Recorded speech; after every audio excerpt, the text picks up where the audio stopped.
Oi, gente, boa noite. Meu nome é Jude. Calor entrou? Tá entrando. Eu trabalho no Centro de Referência LGBT de Juiz de Fora, da Faculdade de Serviço Social. E hoje a gente chamou o Caluan, que já esteve numa live conosco sobre não binaridade. Primeiramente, o Caluan usa todos os pronomes, né? Eu uso ele e elo.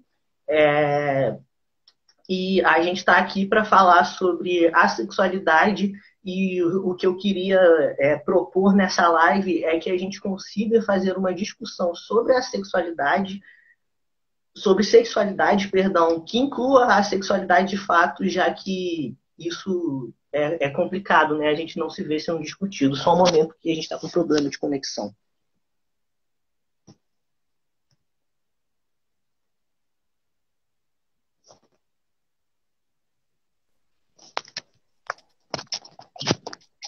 Oi, Calu, boa noite. E aí, Júlio, tudo bem? Você está lindo com a tiara. Ai, sim, Bom, tá eu florido.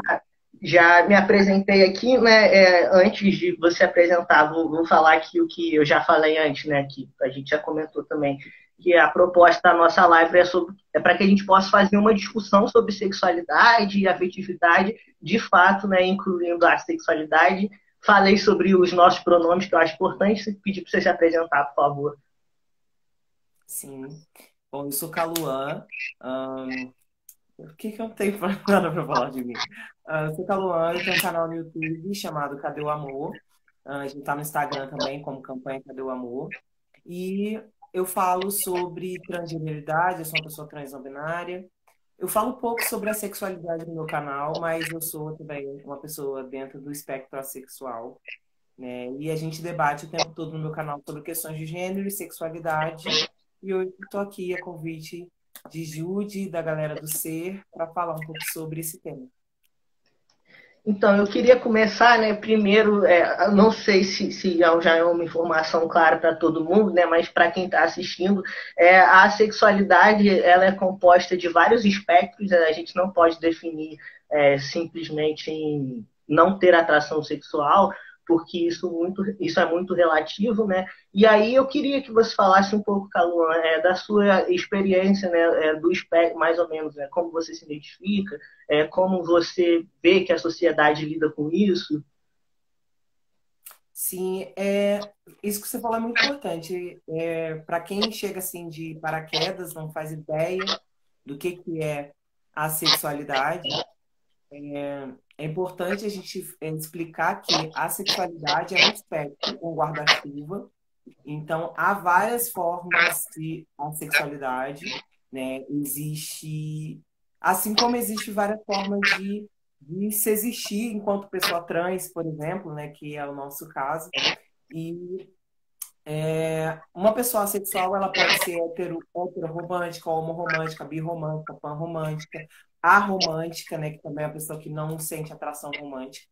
E a gente precisa também sempre ter esse entendimento de que falar sobre movimento LGBT acaba caindo sempre num lugar de falar sobre sexo, né? E, infelizmente, isso é um grande não em pessoas assexuais, mas até porque a própria luta LGBT, o tempo todo a gente fala sobre amor, né? A gente fala sobre o direito de uma pessoa amar uma pessoa do mesmo gênero, sobre o direito de uma pessoa amar mais de um gênero. Então a gente fala sobre amor o tempo todo. E aí quando surge, né, dentro da sigla LGBT, quando a gente começa a trazer esse tema de assexualidade, começam a inverter os valores e falar, não, a gente, sexo é muito importante, né? E várias coisas que a gente escuta no meio, né? Que as pessoas não conseguem desassociar sexo de amor, quando na verdade não são coisas que necessariamente estão interligadas.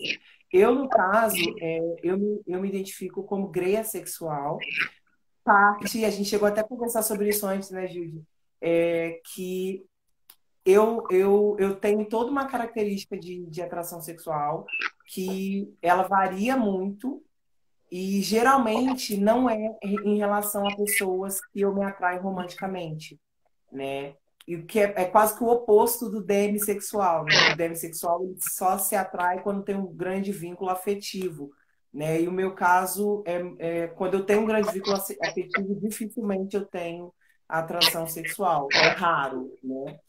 E, mas existem pessoas que são assexuais estritas, né? Que não sentem atração nunca sexual. Existem pessoas demes, tigrês, enfim. Existe todo um espectro e a gente precisa normalizar esse debate, normalizar essa sexualidade dentro do meio, porque existem pessoas assexuais que são héteros, existem pessoas assexuais que são LGBT, né? Então a gente precisa normalizar, especialmente dentro da luta LGBT, porque pessoas assexuais existem e sofrem discriminação o tempo todo em todos os espaços. Infelizmente, a nossa sociedade é muito baseada em sexo. Todas as nossas conversas, todos os nossas propagandas, elas estão muito rodeadas por sexo, né? Então, a gente precisa levar um pouco de luz para esse debate, para essa galera aí que está sofrendo discriminação, preconceito e piadinha, né, tosco o tempo todo.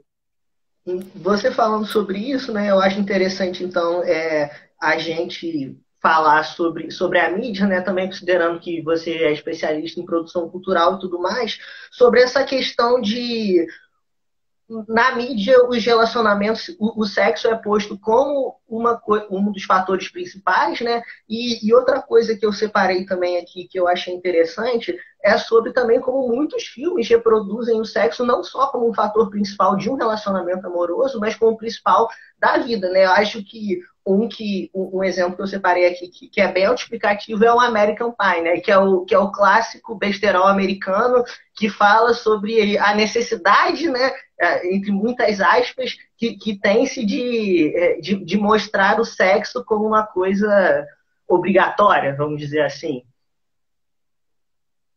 Né? E especialmente, isso é muito engraçado, né, a gente falar em representatividade na mídia, por exemplo, quando a gente fala sobre, sei lá, grandes romances, né, filmes de romance, coisas desse tipo, né? E aí eu fico me perguntando, toda vez que eu falo sobre a sexualidade em alguma ocasião e alguém fica, não, mas sexo é muito importante para mim. Aí eu me pergunto o seguinte: existe, todos nós sabemos, existem pessoas que fazem sexo sem amor, beleza? E aí eu fico me perguntando, será que você, uma pessoa alossexual, né? Tipo, para quem não sabe, alossexual é quem não é assexual, tá, gente? Então é gente que sente atração sexual. Se você é uma pessoa alossexual, tá num relacionamento afetivo, monogâmico, poliamoroso, enfim, está num relacionamento afetivo com alguém, e por algum motivo, sabe-se lá o que aconteceu, a pessoa não pode, vamos supor que ela não possa, né? Então foi alguma coisa de saúde que ela não possa mais fazer sexo com você. Você deixaria de amar essa pessoa? Você deixaria de estar com essa pessoa? Sabe? Então, isso me faz pensar mais o grande choque da sociedade em relação a pessoas assexuais, me faz pensar sobre o que a gente entende como amor, sabe? Eu já ouvi gente falar, gente casada, tipo, há anos, falar que se o marido não pudesse mais fazer sexo, ia largar o marido. Eu fico pensando, gente, que tipo de relacionamento é esse, né? Que você tá com uma pessoa, você tá assumindo um compromisso afetivo com alguém, e se por acaso a pessoa não puder ou não quiser, você deixaria de amar essa pessoa. Isso é muito complicado. Então, assim, isso me faz pensar mais sobre o que pessoas alossexuais entendem como amor, né, do que questionar o espectro assexual, sabe? Eu acho que a gente tem que pensar muito essas questões. E a questão da mídia, como eu mencionei, né? Na mídia, nos filmes, o sexo é muito exaltado, o sexo é muito vendido como dois extremos, eu acho. Ele é quase como o que consolida um relacionamento, né? Então, assim, o auge de um filme de romance seria uma cena de sexo, né? E existe também um outro tipo de construção que acontece em séries, principalmente, quando a pessoa está muito mal, está muito triste, porque, sei lá, terminou um relacionamento, ela vai para um bar e transa com estranho. Você já reparou isso, assim? Que tem a ver também com o sexo como quase que penalização, ou tipo, sei lá, o mesmo efeito se você lá, sei lá, você encher a cara porque tá triste, você vai fazer sexo com um estranho, sabe? Então, assim, o que a gente está tentando passar sobre nossos relacionamentos com isso tudo? Eu acho que vale a pena, assim, a gente parar e pensar um pouco o que que a gente entende como amor, o que que a gente entende como afeto, especificamente falando de pessoas que sentem atração romântica, tá? Porque a gente sabe que existem também pessoas aromânticas. Mas o que que a gente entende como amor, sabe? Dentro de um relacionamento é, afetivo, monogâmico, poliamoroso, o que que a gente entende como amor? Né? Isso é uma outra questão também da sexualidade, que a gente sabe que tem atração romântica, tem atração estética, tem atração, tem várias formas de atração, não necessariamente sexuais, né? Então é importante que a gente comece a desvincular essa ideia de que o sexo ronda tudo, que ele é a coisa mais importante da vida, sabe? E mais importante do que isso, que às vezes as pessoas me escutam falando assim, a sexualidade não é celibato, tá? A sexualidade não é escolha religiosa, sabe? A sexualidade é uma orientação sexual, assim como a heterossexualidade, a homossexualidade, a bissexualidade, né? E não tem a ver com questão religiosa, sabe? Então aqui a gente não é um bando de puritano falando para as pessoas, né? Não, não façam sexo, nada disso. Se você gosta, você sente atração, vá lá, seja feliz, se proteja, use camisinha, tá? O que a gente está questionando é por que que as pessoas ainda insistem de achar que sexo e amor precisam caminhar junto, quando, na verdade, pode haver um sem o outro. Tanto sexo sem amor quanto amor sem sexo. Você falando essa questão da.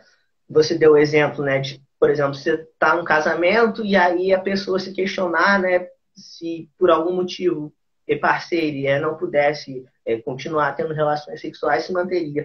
E eu acho que isso traz uma discussão muito importante, né, porque eu acho que colabora muito para a concepção de que, por exemplo, né, o próprio corpo trans, ele só é validado, ele não é validado porque não, socialmente falando, não é digno de atração sexual, né? Mas ao mesmo tempo tem a feitiçação que é por trás disso tudo, né? Exatamente. Para você ver, né, até essa questão dessas identidades trans, como elas perpassam o tempo todo, o tempo todo. Uma das principais pautas, você já deve ter visto isso pelas redes sociais, uma das principais pautas da população trans em relação a afeto, né, em relação a, a relacionamento como um todo, é exatamente quem vai amar uma pessoa transexual, quem vai amar uma pessoa com um corpo não padrão, né? E isso não só para pessoas trans, isso também para qualquer pessoa que exista no mundo de forma não padrão. Então, por exemplo, uma pessoa gorda, né? Ou uma pessoa com deficiência, qualquer pessoa que não se encaixe no padrão, né, de beleza tradicional, branco, hétero, cis, né, que não é PCD, né, que é padrãozinho dentro do estereótipo. Né? A gente fica o tempo todo se perguntando sobre amor, sobre afeto, quem vai me amar assim, quem vai me desejar assim, o tempo todo. Tem uma música que eu amo da Mary Lambert, que na verdade é quase que um rap, uma poesia, uma coisa assim. Ela é uma mulher gorda e ela fez uma música falando sobre essa experiência de existir no mundo, desejando ser desejada, sabe? Desejando caber num modelo para atrair a atenção de alguém que deseje ela sexualmente. Isso é muito pesado, você vê como o sexo influencia na nossa autoestima, né? Se a gente não sente que a gente é atraente o suficiente para outra pessoa desejar a gente fica com a autoestima péssima. Então, você vê como que é a bola de neve, né? As coisas nunca existem sozinhas, né? Elas sempre afetam a nossa vida de forma mais profunda do que a gente até consegue perceber. A gente entrando nessa questão, né, até para a gente juntar um pouco sobre a nossa live sobre não binaridade que está disponível aqui no feed do canal, a gente falou, né, justamente sobre a imposição da masculinidade, né, eu compartilhei minha experiência, você compartilhou a sua, e eu queria falar um pouco, né, eu até comentei com você que eu acho realmente relevante, né, como a imposição da virilidade afeta a vivência sexual assexual e como para você tendo essa imposição ainda como homem negro, que é tão fetichizado como, né, uma máquina do sexo, né, segundo a pornografia e tudo mais. Isso é mais uma coisa, né? Tipo, como as coisas caminham juntas, né? O machismo que vai acabar, né? A gente falou sobre isso no vídeo que vai sair, né, no canal do C. O machismo, ele afeta também homens, tá? Gerando a masculinidade tóxica. E o que a masculinidade tóxica faz? Constrói essa ideia de homem sempre forte, que não chora, que não tem emoções e que é extremamente sexualmente agressivo e ativo, né? Então, um homem cis que é assexual, seja ele hétero, seja ele gay, seja bissexual, enfim, um homem cis, hétero, gay, bi, pan, enfim, que seja assexual, ele derruba completamente essa construção da masculinidade que é esperada para ele, né? Quando esse homem é negro, a gente entra a gente está abrindo uma caixa de Pandora, porque existe essa coisa horrível, essa coisa enorme de que corpos negros, corpos de homens negros especificamente, são, né, feitos para o sexo, né? Não é à toa que o único período que o brasileiro respeita a cultura negra, respeita as pessoas negras, respeita entre aspas, tá? É no carnaval, né? A festa da carne, né? Que é toda pautada em sexo. Então, exatamente, esse estereótipo em cima da mulher negra e o estereótipo em cima do homem negro, né? Então, como é que a gente consegue falar sobre a sexualidade numa sociedade de masculinidade tóxica, que impõe que homens são sexualmente agressivos, né? Que homens têm desejo sexual o tempo todo, sabe? Isso é muito, muito, muito, muito perigoso, isso é muito grave, né? Não só em questão à sexualidade, mas em questão a uma série de outras questões, né? Mas em relação à sexualidade especificamente, é, é eu não sei, eu não saberia dizer como que um homem cis, especificamente um homem cis, né, falaria para uma pessoa, sei lá, um parceiro, ou contaria para a família que é assexual, o tipo de coisa que essa pessoa não vai ouvir, sabe? A nossa sociedade, infelizmente, ela vai reproduzir essa ideia dessa masculinidade tóxica. Isso vai afetar a vida de todo mundo, né? Não só de homens, vai afetar a vida de todo mundo, porque os homens vão crescer tóxicos e vão produzir opressões contra mulheres, contra pessoas não binárias, enfim. Mas até mesmo contra outros homens, né? Então, é isso, né? A masculinidade tóxica, ela vai gerar homofobia, né? Ela vai gerar transfobia, ela vai gerar o machismo, que é a principal, né, coisa, a cultura do estupro, e ela vai gerar essa questão de que que o homem não vai se sentir, vamos supor, viril o suficiente, homem o suficiente, porque ele é homossexual, porque ele é bissexual, porque ele é assexual, né? Ou às vezes porque ele é transexual, né? Muitos garotos trans passam por isso, né? Então, é a bola de neve, novamente, né? Das opressões que elas vão atravessando a vida de todo mundo de forma diferente, com intensidade diferente, mas elas vão afetar a vida de todo mundo, né? E é muito complicado, né? Porque a gente também acaba entrando na ideia de genitalização, né? E no foco que tem em torno do pênis, da penetração e tudo mais. Então, é um assunto realmente que acho que essa visão da masculinidade, né, afeta de um jeito assim, fora do normal mesmo. O Drico comentou aqui com a gente, né, a visão especificamente dos jovens em relação ao sexo, né, e acho que isso acaba afetando também, né, como você comentou, a questão de como isso afeta as mulheres, né, e como isso afeta as meninas, né, adolescentes.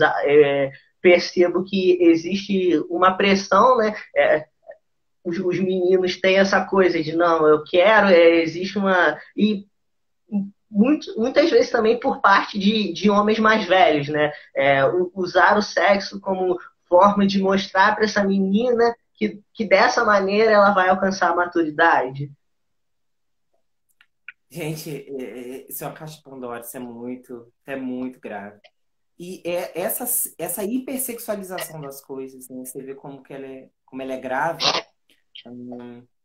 Recentemente, assim, isso a gente vê há anos, mas recentemente uma mãe postou na internet falando que a filhinha dela, acho que tem 7, 8 anos, alguma coisa assim, e que os comentários, os elogios que essa filha dela recebia, nossa, ela já tem corpinho, umas coisas doidas assim, sabe, que as pessoas falam. Então, e assim, a gente fala aqui que é uma coisa doida, mas a gente vê isso diariamente. Essa hipersexualização e acaba sexualizando todas as nossas relações. Então, assim, a pessoa que fala uma coisa dessa, né, para uma mãe de uma criança, nossa, ela já tem corpinho, tipo, que diabo você está querendo dizer com isso, sabe? Né? E essa questão mesmo, especialmente na adolescência, né? Que é isso, as meninas são criadas e educadas, né? Para tipo, não, se contenha, mantenha-se virgem, tananã, e os meninos são educados para pegar geral.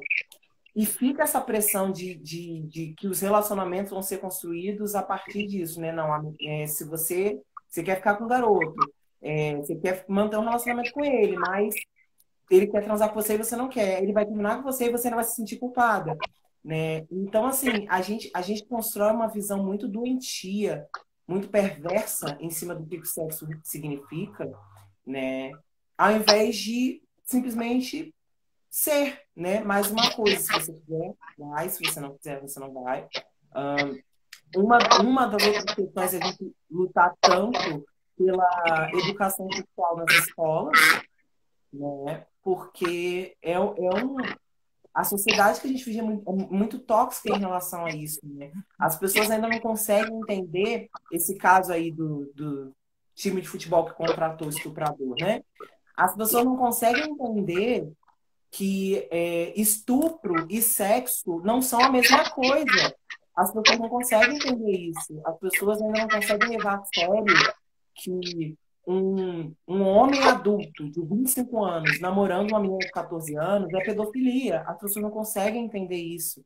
Porque a nossa construção em cima de sexo é muito tóxica, né? Uma das consequências dessa construção tóxica é o fato do Brasil ser o país que mais mata pessoas trans e ser o país que mais consome pornografia com pessoas trans.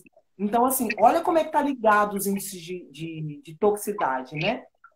Eles buscam o fetiche da pessoa trans para prazer, para sexo, e é o país que é mais violento para pessoas trans, é o país que mais mata pessoas trans, né? Olha como é que as coisas caminham. Não tem como a gente dissociar índices de violência, índices de estupro, de coisas assim horríveis, com a nossa falta de consciência e de educação. De educação. A gente precisa ter essa questão de educação sexual nas escolas, exatamente para as pessoas entenderem o que é sexo, o que é estupro, o que é sexo, o que é abuso, sabe? As pessoas ainda ficam muito nebulosas e acham normal falar para uma criança de 9 anos que ela tá com um pouquinho, sabe? Isso é muito grave e a gente não dá a devida seriedade a isso. Você falando, né, essa questão da criança me remete muito ao caso que teve, né, da menina do MasterChef Júnior, que ficou assim, foi uma movimentação nacional de assédio à menina, né, vamos colocar assim, e foi naturalizado de uma forma simplesmente absurda. Quando eu morava no Rio, eu estudava num colégio antigo e a gente usava saia e meia três quartos.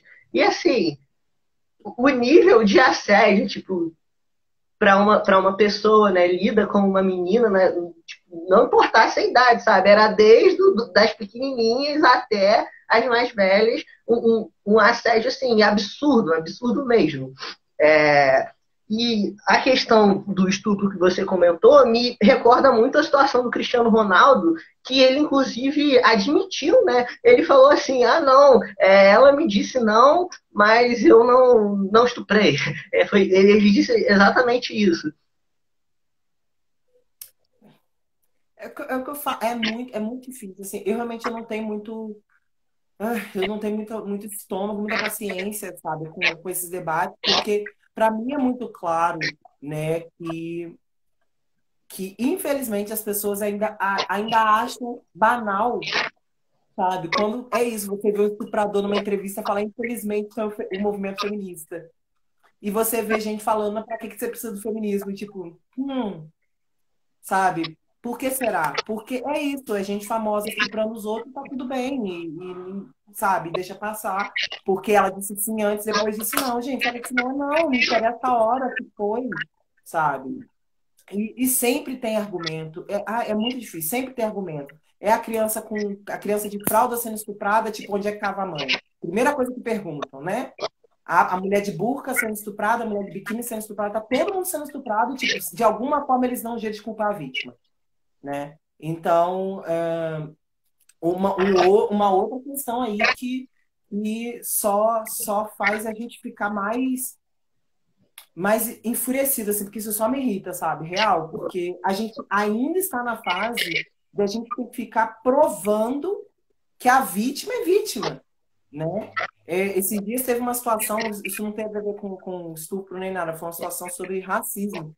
E eu cheguei ao ponto, assim, de estar tão irritado com a situação. Eu falei, gente, chegou ao ponto de eu ter que ficar explicando, tipo, provando que racismo existe para eu poder apontar a situação de racismo, sabe? É quase você ter que provar que a Terra é redonda para poder você falar sobre alguma coisa, sabe? Tipo, a gente está num processo de retrocesso tão grande, e especialmente nesse momento de eleições, sabe? Tipo, presta atenção no que os candidatos estão falando, porque tem discursos muito rasos e levaram o país a chegar onde chegou, sabe? A gente está botando em cargos de liderança pessoas que não têm condições nem de estar de estagiário, sabe?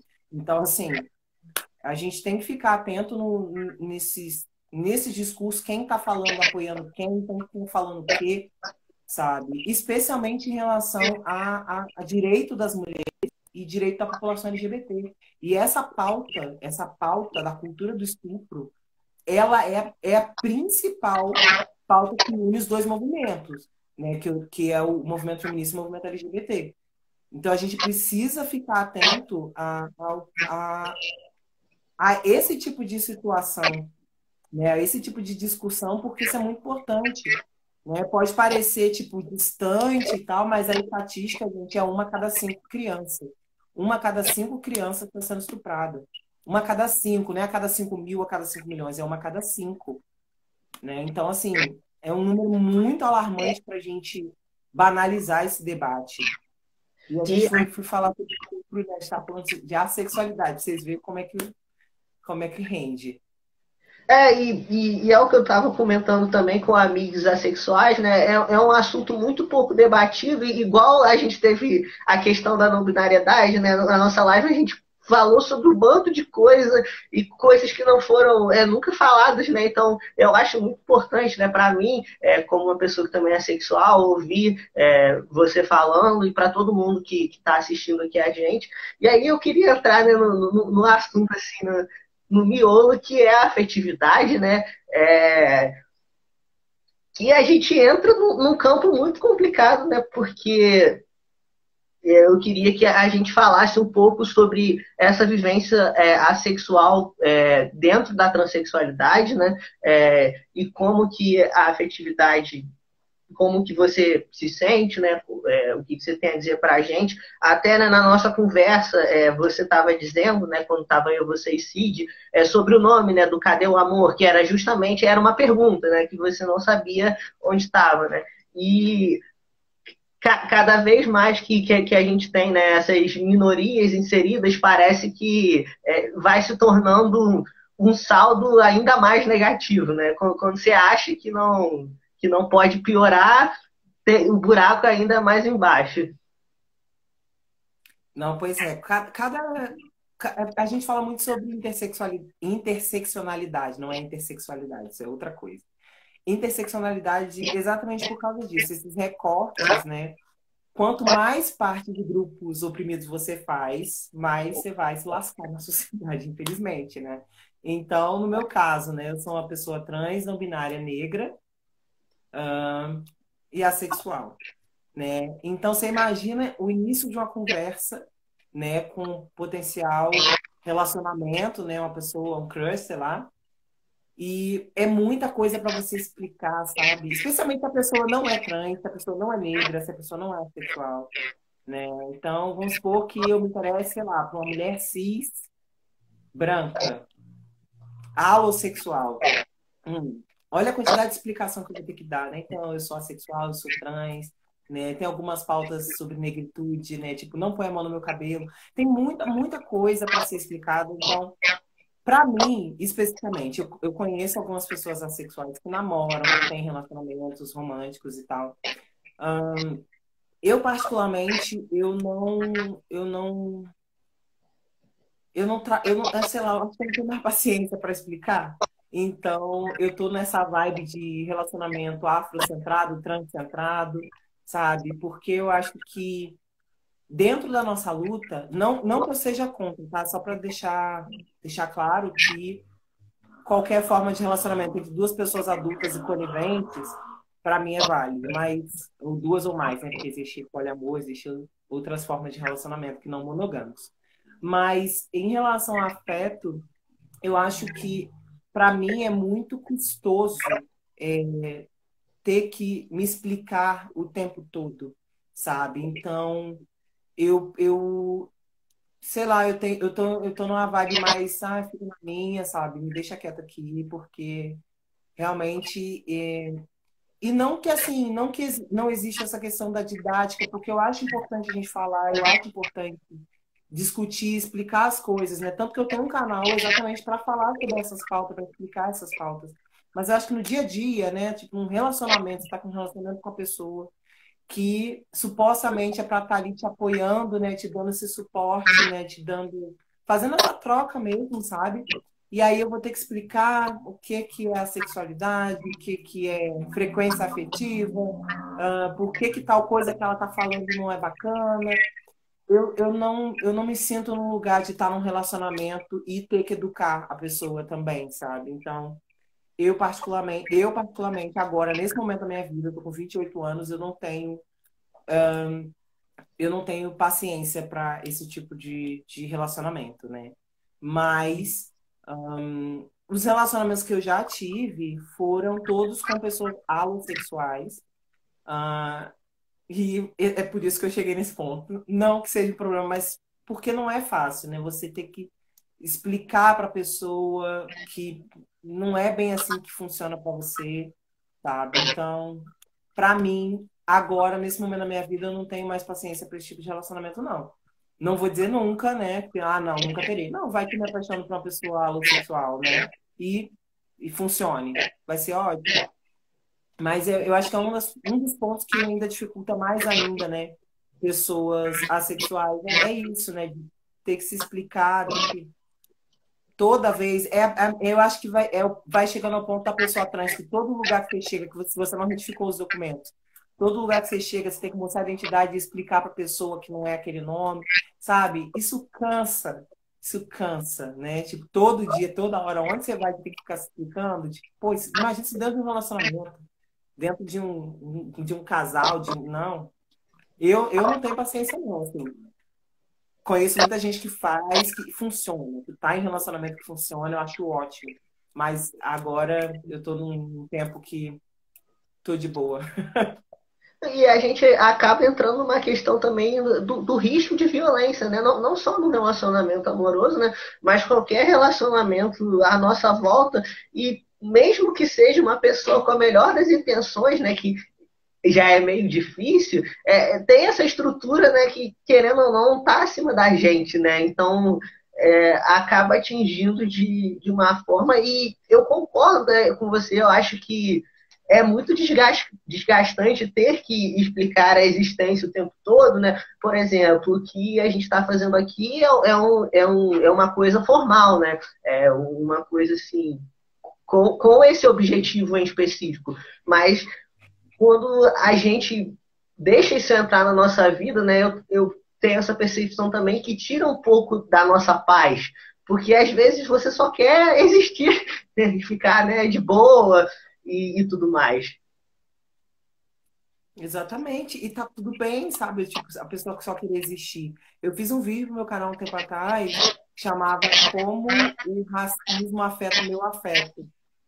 E era exatamente um questionamento sobre, tipo, será que eu só me apaixono por pessoas brancas? Será que eu só me interesso por pessoas brancas? Eu estou reproduzindo racismo? Se eu tiver um relacionamento com uma pessoa branca, né? Será que eu estou reproduzindo, né, a solidão da mulher negra? E aí, várias séries de questionamentos. Aí vamos supor que eu esteja num relacionamento com uma pessoa branca, vamos supor. E aí eu chego em casa, sei lá, aconteceu uma situação racista. Aí eu chego, poxa, sei lá, chamaram alguém de macaco. E aí a pessoa me pergunta, mas o que que tem? Foi de brincadeira, não sei o quê. E aí eu tenho que explicar pra pessoa por que que aquilo foi um problema. Sendo que, tipo, eu só tava querendo desabafar, tipo, você fala assim, nossa, que absurdo, vamos lá queimar ele, sabe? Tipo, aí você entra numa outra vibe, tipo, tem gente que funciona bem.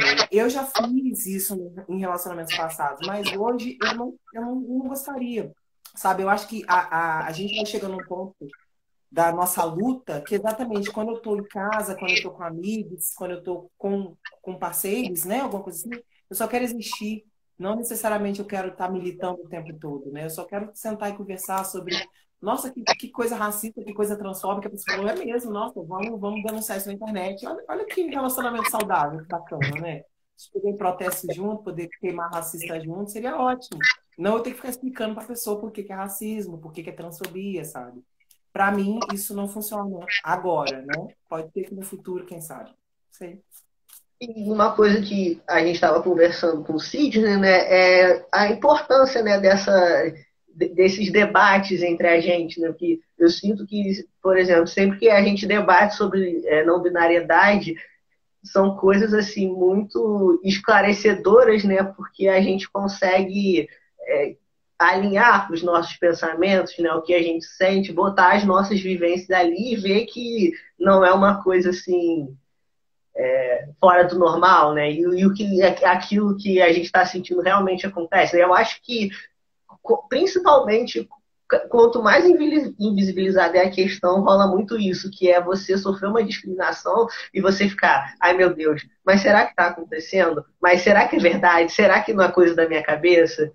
E são questionamentos que doem muito, né? Porque a partir do momento que você tem a percepção, né? Você vê o quanto que a naturalização desse comportamento tá te influenciando, né? Eu entrei numa discussão com um amigo assexual meu sobre a seguinte coisa, porque antes de eu me assumir trans, eu era visto, né, como uma mulher lésbica extremamente masculinizada, eu sentia essa imposição do homem de você tem que fazer sexo, né, com as meninas que eu namorei, eu sentia, e eu não conseguia explicar, né, porque, como você disse, né, são coisas que afetam vários setores da sociedade, e como é que eu vou chegar para uma pessoa que não tem nenhum assunto e falar que eu, né, como supostamente uma mulher lésbica, me sinto imposto uma certa masculinidade. Assim como a gente falou sobre a questão, né, da imposição da masculinidade no caso de pessoas não binárias. Sim, e tem essa questão dessa pressão que você fala é, em relação à sexualidade, à assexualidade, em todos os lugares. Tipo, esses dias eu tive no médico e né, eu faço acompanhamento com endocrinologista, né? Eu faço terapia hormonal. E aí ele me perguntou se eu já tinha feito preventivo. E aí eu falei com ele assim, não, eu nunca fiz preventivo. E ele olhou pra minha cara, tipo, o quê? Como assim você nunca fez preventivo? Eu falei, não se surpreenda tanto, porque a maioria dos homens trans, pessoas não binárias, né, a FAB, no caso, que tem útero, mulheres lésbicas, a maioria tem estudos, você encontra isso em estudos brasileiros, tá? De medicina. As pessoas não buscam, sabe por quê? Porque é um ambiente que a gente não quer falar sobre isso, sabe? Porque você chegar num consultório médico e falar assim, eu sou assexual, ele vai falar assim, você está com baixa hormonal. É isso que ele vai falar para você, sabe? E aí vai querer te botar num tratamento. Aí se uma mulher cis, por exemplo, falar que é assexual, vão falar que ela é frígida, sabe? Então, assim, existe todo um tabu, né? Não só dentro da sociedade, mas da sociedade em geral, mas dentro dos espaços médicos, dependendo do psicólogo que você pegar para fazer terapia, ele vai te falar uma coisa doida dessa também, sabe? Então, assim, você acaba não falando sobre isso, né? Você acaba deixando isso de lado, sabe? Então, isso é muito difícil. E exatamente quando você fala assim, o risco da violência, tá? Só para também para o pessoal entender, não é só de violência física ou de estupro corretivo, que também acontece muito, mas esse tipo de coisa de você, sabe, ter que ficar provando que você não é doente, que você não tem um problema hormonal, que você não é frígido, nada disso, que você só não tem atração sexual, sabe? Ou imagina só no ambiente de trabalho, tá rolando a conversa e tal, sei lá por que motivo você falaria, eu sou assexual. Acabou tua vida a partir dali, sabe? Eles vão ficar te fazendo piadinha, comentário o tempo todo, sabe? Então, assim, é um tema muito, muito ainda tabu para a sociedade. As pessoas não conseguem entender, né? E acaba que desumaniza. Toda vez que você fala que você faz parte de algum grupo diferente, você perde imediatamente a sua humanidade. Eu estive recentemente no meu trabalho com um grupo de novatos e uma das pessoas falou, estava conversando comigo de boa, respeitosamente. Aí ela falou para mim sobre a parceira dela. Então, né, ela estava falando para mim que era lésbica ou bissexual. E aí eu comentei alguma coisa assim, tipo, porque na época que eu era lésbica, né, fiz uma piadinha assim. Ela, como assim? Eu falei, não, que eu sou uma pessoa trans. Acabou a minha humanidade ali naquele momento. Começou a perguntar se eu tomava hormônio, se eu ia fazer cirurgia. Falei, gente, você só sabe meu primeiro nome, meu primeiro dia que você sentou aqui do meu lado, você está me fazendo esse monte de pergunta invasiva, sabe? Então, assim, falar sobre transgeneridade, sobre não binariedade, sobre assexualidade, te coloca num lugar como se você fosse um animal exótico de circo, né? Que a pessoa pode fazer qualquer comentário, qualquer pergunta, qualquer coisa, sabe? E como se você não fosse um ser humano, sabe? Inclusive em consultórios médicos, no ambiente de trabalho, na sociedade, em todos os lugares. Então, tipo, a gente acaba não falando, né, sobre isso. Isso é triste, porque a gente tinha que falar sobre isso. Exatamente para que outras pessoas, quando você fala nessa questão da identificação, quando a gente fala sobre não binariedade com outra pessoa não binária, a gente, caramba, né, tem outra pessoa igual a mim que entende. Isso é tão importante, essa questão da referência. Eu falo o tempo todo de representatividade, você sabe. Porque é muito importante, sabe? Se a gente conhecesse pessoas trans ou binárias na época que a gente era adolescente, criança, a gente não teria se sentido tão sozinho, sabe? A gente não teria se sentido tão mal de tipo, meu Deus, eu sou uma pessoa estranha nesse mundo. A mesma coisa é a sexualidade. Todos os meus amiguinhos, minhas amiguinhas na época do ensino médio estavam falando de namorado, de ficar, de pegar, não sei o quê, e eu tava lá, gente, por que que eu tô estranha? Por que que eu não quero ficar com ninguém? Por que que eu não quero pegar ninguém? Por que que eu tô vivendo a minha vida de uma forma diferente, estranha, sabe? Porque a gente não tinha referência, a gente não tinha esse debate, a gente não tinha representatividade. Eu não via isso na televisão, eu não via isso no cinema, eu não via esse debate, sei lá, nas aulas da escola, a gente não tinha esse debate. Então é importante que a gente faça esses debates, que a gente fale sobre isso, né?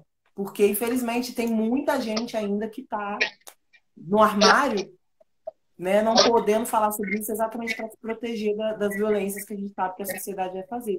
A gente está aqui botando a cara no sol, dando a cara a tapa, né? A gente sabe que vai receber hate depois que vai receber, quando eu posto coisas sobre linguagem neutra lá no meu canal. Eu sei que eu vou receber hate, eu sei que eu vou receber esse tipo de coisa, né? E respeitando os meus limites, respeitando a minha saúde mental, eu vou até onde eu consigo chegar, né? Porque eu gostaria de ter alguém, na época que eu estava na adolescência, lidando com tudo isso sozinho, achando que eu era sei lá, um alienígena, sabe? Infelizmente, a gente tem que ser criado, né, nessa sociedade, né? Seria muito mais fácil, né, igual você falou, essa questão da educação sexual nas escolas. Seria muito mais fácil se a gente aprendesse desde o começo e não precisasse passar por essa desconstrução toda. É, você comentou, né, da questão da saúde e principalmente, né, do caso da ginecologia e da urologia, né, me chama muita atenção essa questão do preventivo, né, inclusive eu já cheguei a fazer uma vez e quando eu fui na doutora Cláudia, eu vou aproveitar para fazer aqui, né, a informação, a gente tem hormonização para as pessoas trans pelo SUS, no Departamento de Saúde da Mulher, da Criança e do Adolescente, que fica no centro. a gente tem um post aqui no Instagram falando sobre como marcar uma consulta com a doutora Cláudia. Ela é ótima e o que eu acho muito interessante nela, né, é que ela leva em consideração, né, todas essas questões. Ela chegou assim para mim e falou assim, não, mas você já fez isso, isso e isso? Eu falei assim, não. Ela falou assim, então por que você fez preventivo? E ela tem toda essa questão, né? Por exemplo, eu sou uma pessoa que usa minoxidil para crescer o meu espelhinho, mas o Sidney foi lá também, ele queria, só que ela chegou para ele e perguntou, porque eu não comecei o meu tratamento com ela, depois que eu fui, ela chegou para perguntou, mas você quer ter barba? Ela não chegou deduzindo, sei lá, se ele quer ter barba, se ele quer fazer cirurgia, e isso é muito importante, né? Não botar a gente nessas caixinhas, né? Deixa eu Com ver aqui. certeza. Exatamente. Tem que entender que cada um vive a sua transgeneridade, assim como vive a sua sexualidade de forma muito individual e particular. Né? Então. E o Marco comentou da importância de diferenciar a atração sexual do desejo sexual. Pô, Marco, me ajuda aí, meu filho. Então, essa questão, como a gente falou lá no começo, né? Existe a atração, quando a gente fala em atração, tá? Tanto a romântica, quanto a sexual, quanto a estética, enfim. A gente fala exatamente da ativação dos nossos sentidos, no sentido de, vamos supor, um homem cis que se atrai sexualmente por outros homens. Ele pode ter uma atração sexual e romântica por outros homens. Ele pode ter somente atração sexual e não romântica, né, por outros homens. Então, isso significa o quê? Basicamente que você, sei lá, vê uma pessoa, você acha atraente, seja lá por qual motivo, e você consegue se imaginar, né, desejar estar com aquela pessoa na intimidade sexualmente, né? O desejo sexual, eu acredito que seja uma coisa mais passageira, né? Que seja uma coisa mais momentânea, né? Se bem que existe outro debate sobre a sexualidade ser fluida, né? Que não deixa de ser verdade, mas vamos focar aqui nos básicos. E o desejo é isso, é uma coisa mais passageira. Tanto que dentro do próprio espectro da assexualidade,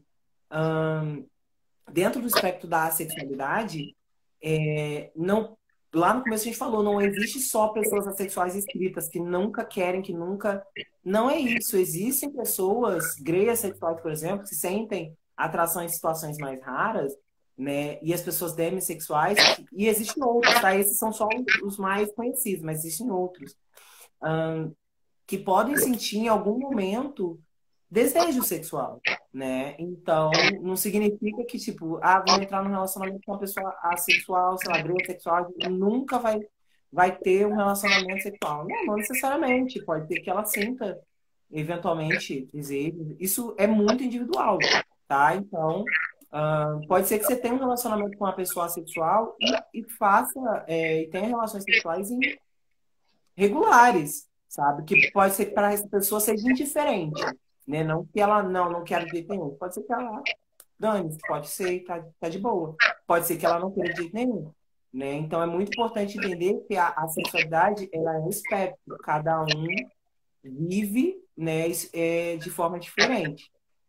Sim, e eu acho que também uma coisa aqui para a gente poder explicar, né? Porque em seguida ele comentou sobre a questão do argumento médico, e aí ele comparou com a homossexualidade, né? Só que aí a gente entra numa questão, né? Eu concordo super com o que você disse, e eu acho também que é um pouco complicado comparar com a homossexualidade, porque a própria comunidade gay é uma comunidade muito pautada no sexo. Então, como você estava falando, né, sobre a limitação da sigla LGBT, né, Calu? Acho que vamos dar um exemplo assim bem amplo, né? A própria questão do Grindr, assim, né? Eu acho que é um meio, né, que mostra como a cultura gay, tanto que no senso comum, né, o Grindr ele é conhecido por ser mais diretamente sexual do que o próprio Tinder, justamente por essa questão, né, do homem gay cis, que, né, acho que reforça bastante essa questão mesmo. Pelo próprio teor da masculinidade, né? E aí a gente entra em várias questões, né? De tudo, de ser extremamente genitalizador e tudo em volta do pênis, né? Tanto que a gente vê muitas travestis e mulheres trans usando aplicativos de relacionamento direcionados para homens gays, por toda essa questão da afetividade, né, e por não serem aceitas como mulheres. E eu acho que é muito importante, né, a gente entender, o Calu estava falando sobre essa questão do guarda-chuva, né? Na verdade, a gente chama de zona cinza, né? Porque é justamente essa concepção de que as coisas não são preto e branco. Podem se existir muitos espectros. E eu e Calu estávamos conversando até sobre, né? É um pouco complicado, acho que a gente entra até na questão de até que ponto a língua consegue abranger, assim como da não binaridade, porque a gente tem termos muito pautados, né, no inglês, e a gente usa porque não tem o que não usar, né? Mas a gente ainda não consegue explicar isso de uma forma mais didática, né? Então, tudo, tudo dentro dessa questão é ainda bem pouco discutido. Tanto que eu acho que esse debate que a gente está promovendo agora é muito importante, porque não é uma coisa assim, né? A gente não vê nesse tipo de ambiente esses assuntos serem falados, né? É muito importante dar esse pontapé inicial. Depois da nossa live sobre não binariedade, veio um amigo meu falar comigo: poxa, Jude, eu vi a live, a minha visão sobre a minha concepção de masculinidade binária mudou completamente. E são coisas assim, justamente porque a gente não tem esses diálogos, né? Por exemplo, foi muito mais fácil para mim me descobrir e me assumir não binário a partir do momento que eu conheci Sidney, como se torna muito um caminho menos árduo, né? Poder, né, me assumir aqui oficialmente, então, com você, que é meu amigo, que é não binário. Então, eu acho que essas coisas assim, são fundamentais. Não, com certeza. Com certeza. É muito gratificante, assim, quando a gente encontra referência, sabe? Que os conservadores vão chamar, é influência. Não é influência, sabe? É quase aquela existência que surge para te falar assim, ei, você não tá sozinho, sabe? Eu não sei se eu cheguei a comentar com vocês, Gigi, na outra vez que a gente conversou, que a minha referência em relação, por exemplo, à transgeneridade, né, ou que a gente achava que era transgeneridade da minha geração, era Vera Verão e Lacraia, né, que passavam tarde de domingo sendo ridicularizadas na TV. Então, aquela referência pra gente, pra mim, era tipo, ok, é tudo que eu não quero ser na vida, né? Porque eu sabia que eu ia ser ridicularizado o tempo todo, né? Então, isso que eu falo de representatividade não é só na mídia, na TV, mas é isso, você ter um colega de classe, ter um colega de trabalho, ter um médico, qualquer coisa, em qualquer lugar, você vai na padaria, você vê uma pessoa trans, nossa, tipo, a gente fica, existe, olha lá, ela tá fazendo pão, é uma pessoa que Ela tá existe, sabe? Ela não vive numa bolha, ela não vive numa espaçonave, sabe? Num vale exclusivo de unicórnios, ela existe no dia a dia, sabe? A gente está em todos os lugares. E a gente precisa normalizar essas existências exatamente para a gente poder se sentir mais confortável de falar sobre as nossas existências, sabe? E a sexualidade, eu acho que também tem muito disso, sabe? Eu acho que a primeira vez assim, que eu falo mesmo sobre a sexualidade é aqui nessa live, porque eu acho que eu tenho 1 ou 2 vídeos no meu canal sobre isso, assim, super antigos. Eu não falo muito sobre isso, exatamente porque é um assunto que você fica. Eu tô sozinho no mundo, sabe? Tipo, vão me achar estranha, vão, sei lá. E aí a gente acaba deixando passar. É muito importante a gente ter esses debates e educar mesmo a população, as pessoas a entender. Mesmo que você não saiba, que você não conheça os termos, que você não entenda, né? Ouça, aprenda, respeite e, mais que tudo, eu acho que as pessoas têm que não ter medo de errar, sabe? Eu acho que a gente tem que ter essa abertura para as pessoas poderem, né? Tipo, elas querem aprender. A gente consegue perceber quando alguém quer aprender e fala alguma coisa, algum termo, alguma coisa errada, né? Ou uma palavra inapropriada, mas a gente consegue perceber que ela quer aprender, sabe? Então aí é mais tranquilo do que aquela pessoa que se não quer aprender e é politicamente correta, sabe? Então, pergunta se você tem dúvidas, se você tem intimidade com a pessoa de perguntar, tá? Não é você perguntar para qualquer pessoa, porque a gente não é Google, né? Então, mesmo sendo trans não binária, negra e assexual, eu não sei tudo sobre transgeneridade, sobre não binariedade, sobre negritude e sobre a sexualidade, né? Então, assim, se a sua pergunta pode ser respondida pelo Google, vai para o Google, né? E aí, se você tiver intimidade com a pessoa, se é um amigo, né? Aí você pergunta para a pessoa.